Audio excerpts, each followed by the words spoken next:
La loi numéro 2017-39 portant interdiction des sachets plastiques en République du Bénin a été votée le 3 novembre 2017 par les députés à l'Assemblée nationale. Eh bien, nous allons donc reparler de cette loi dans ce numéro de votre rubrique l'entretien du jour. Ce sera avec monsieur Mauricio Bedei. Il est de formation docteur en économie et sciences politiques, mais également, et d'ailleurs c'est pour cela qu'il se trouve sur ce plateau, il est professeur à l'Institut national de l'énergie et de l'environnement en Italie. Et justement, puisque c'est un sujet qui a rapport avec l'environnement et la santé, il est bien placé pour en parler. Bonjour, monsieur Mauricio Bedei. Bonjour à vous et merci pour cette opportunité. C'est un plaisir de vous recevoir. Alors, on le disait tantôt, nous sommes là pour parler, bien sûr, de l'interdiction des sachets plastiques en République du Bénin. Quelles mesures pratiques? Vous êtes bien au courant, d'ailleurs vous êtes bien présent au Bénin et vous le savez, hein, la loi a été donc votée le 3 novembre 2017 et qui porte donc sur la production, l'importation, la commercialisation et l'utilisation des sachets plastiques en République du Bénin. C'est chose heureuse, non? Parce que nous savons bien l'impact des sachets plastiques sur la pollution de notre environnement, également sur notre santé dans la plupart des pays africains, mais surtout au Bénin où nous sommes. C'est heureux, n'est-ce pas? Comment est-ce que vous avez apprécié le vote de cette loi?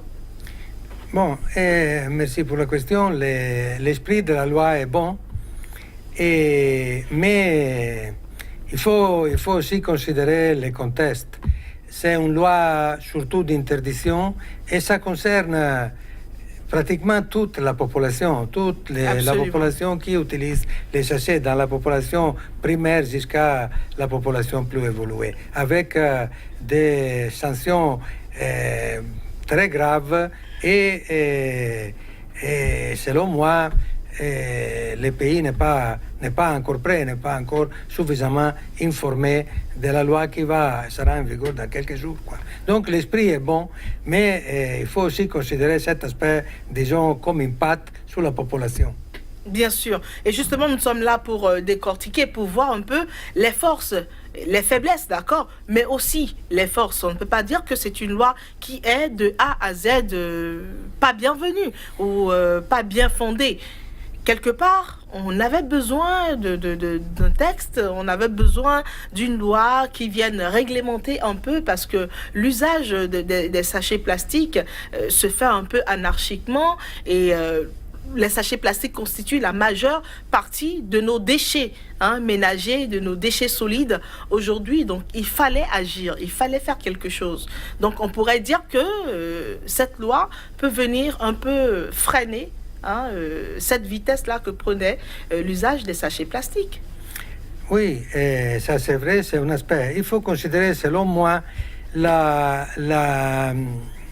quantité en poids de les sachets plastiques par rapport à la totalité de tous les déchets, ça ne dépasse pas les 5%.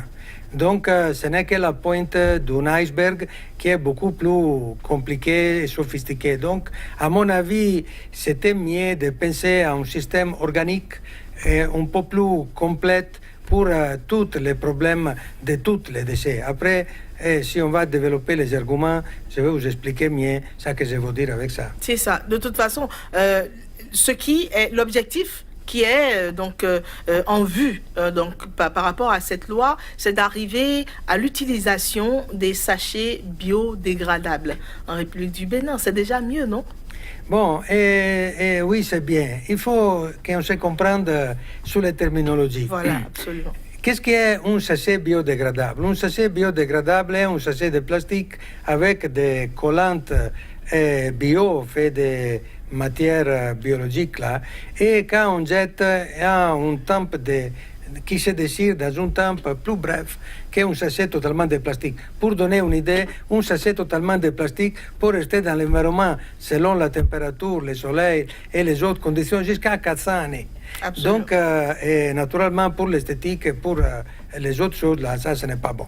Un sachet dégradable, biodégradable, peut avoir un temps de déchire qui est beaucoup plus rapide, quoi. Ça dépend aussi dans toutes les conditions météorologiques. Mais ça qui est important de savoir est que la plastique, quand ça déchire, ça devient de petites poussières là, et ça là ne disparaît pas.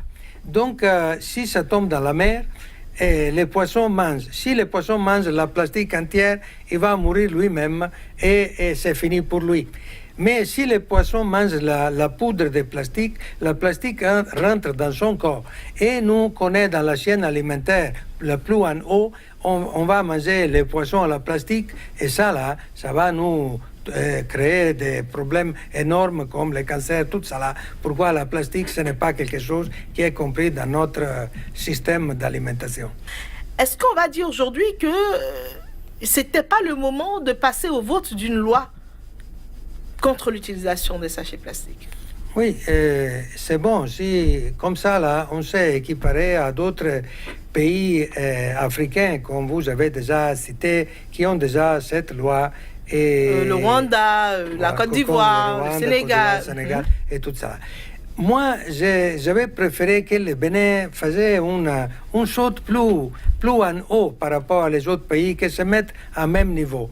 On pouvait faire un système organique de collecte et de transformation des déchets dans une manière que tous les déchets, soit plastiques, soit les autres, de plastique, soit les autres types de déchets, soient aménagés dans une manière qu'on va les enlever, à les transformer dans une autre matière, comme par exemple l'énergie électrique, et comme ça, là, il n'y aura plus de déchets dans la ville ou dans les zones. Ça, c'était beaucoup mieux. Pourquoi? C'est des technologies très évoluées qui sont en jeu. Donc, les autres pays avaient encore quelque chose d'apprendre au Bénin.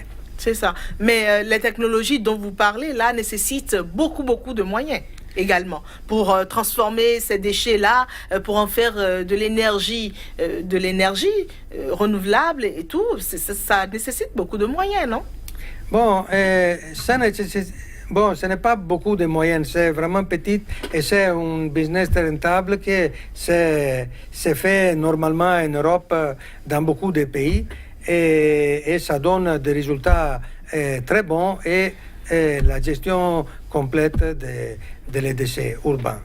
Donc, je pense que c'était une occasion pour le Bénin d'arriver à là, comme ça, là, les autres pays, ils devaient faire leur ils viendront faire leur école au Bénin. Leur école au Bénin. Comme c'était moi, je suis arrivé ici l'année 2006, à la fin de l'année 2006. Le Bénin était un pays plus évolué, surtout dans l'instruction. Les gens venaient de beaucoup de pays à s'instruire au Bénin. J'ai l'impression aujourd'hui, c'est que nous, le Bénin s'est calmé et les autres sont grandis, on s'est mis au même niveau. Donc ça, c'était l'occasion pour reprendre les premières places dans le sens de l'environnement et apprendre à les autres pays un système pratique et écologique. C'est ça. Alors, Monsieur Mauricio Bedei, vous êtes européen, vous êtes bien dans votre élément parce que vous êtes expert en énergie et en environnement, entre autres. Alors, c'est aussi un rendez-vous d'échange d'expérience, d'accord,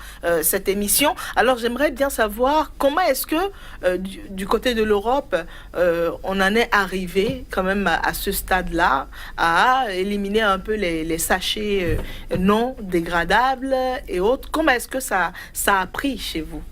Oui, bon, c'est vrai, on a commencé, ça fait, déjà plus de 20 ans à vulgariser, à informer à l'école, à faire une certaine option de vulgarisation à la population, de ne pas jeter, de réutiliser, surtout de réutiliser les matières. Pourquoi les sachets de plastique, c'est fait avec des matières très précieuses, quoi. Donc, jeter ça, c'est comme jeter de l'argent comme ça. Donc, dans notre esprit, là, c'est de réutiliser. Voilà un peu, je profite de cette question pour vous dire, nous, par exemple, ce matin, je suis allé à Erevan. Erevan, c'est la chaîne plus importante de la distribution. Bon, sans faire publicité. Ah, ok. Bon, donc, les gens sont en train de distribuer cette nouveau sachet qui, dans leur publicité, doit substituer le sachet de plastique qui est actuellement en vigueur. Bon, le prix de ce sachet, c'est à 300 francs, mais quand j'ai regardé le sachet, j'ai vu que ça là ne respecte pas la loi béninoise. Pourquoi? C'est un sachet fait avec des plastiques recyclés et donc ce n'est pas biodégradable. Donc j'ai dit, un grand opérateur dans les marchés n'a pas compris l'esprit. C'est pas qu'il n'a pas compris l'esprit, il a adopté le système européen de prendre un sachet et de réutiliser 1000 fois. Toutes les fois que la dame va au marché, là, elle prend cette sachet, elle met dans le sac, dans son sac. Arrivée au marché, après qu'elle a dépensé, elle a acheté là, elle met les choses dans les sachets, un ou plus qu'un, met dans la voiture, ils amènent à la maison. Ils vident les sachets et ils mettent les sachets dans les tiroirs. C'est ça, lavable, c'est voilà. C'est ça l'esprit. Par rapport à les matériels biodégradables, c'est encore une évolution. Pourquoi? On a essayé de faire des bioplastiques avec le maïs, avec la manioc, avec des produits alimentaires. Et nous-mêmes, on s'est un peu ressenti. Pourquoi? C'est une chose éthique qui n'est pas bon de faire des sachets à jeter. On sait qu'on peut jeter, pourquoi? Mais c'est fait avec... Quand on jette, ça se dégrade après. Ça se dégrade, mais c'est quand même des choses qu'on doit... Il y a des gens qui mangent. Nous aussi, on mange le maïs en Europe. Ici en Afrique, c'est chaque jour. Donc, les technologies ne sont pas encore prêtes. En Europe, on est en train d'utiliser de nouvelles matières premières qui sont les déchets alimentaires. Et c'est là l'intelligence qui conduit l'homme à utiliser des matériels vraiment qui sont des déchets qu'on ne peut plus manger, la peau des bananes, tout ça là, pour faire les déchets. Ça, c'est beaucoup mieux qu'utiliser des vraies matières de nourriture, vivrières. C'est ça. Selon vous, c'est quoi la solution? Non, la solution, c'est l'État doit... Bon, le pays n'est pas prêt pour l'application sévère comme ça. Après ça, l'État doit accompagner, on doit faire des informations à l'école, à les enfants. C'est une politique qui doit commencer, doit durer des années pour que les gens comprennent l'importance. Après ça, il faut remplir la ville de boîtes poubelles. Je vois quelque chose a été fait dans les derniers temps, mais ça ne suffit pas.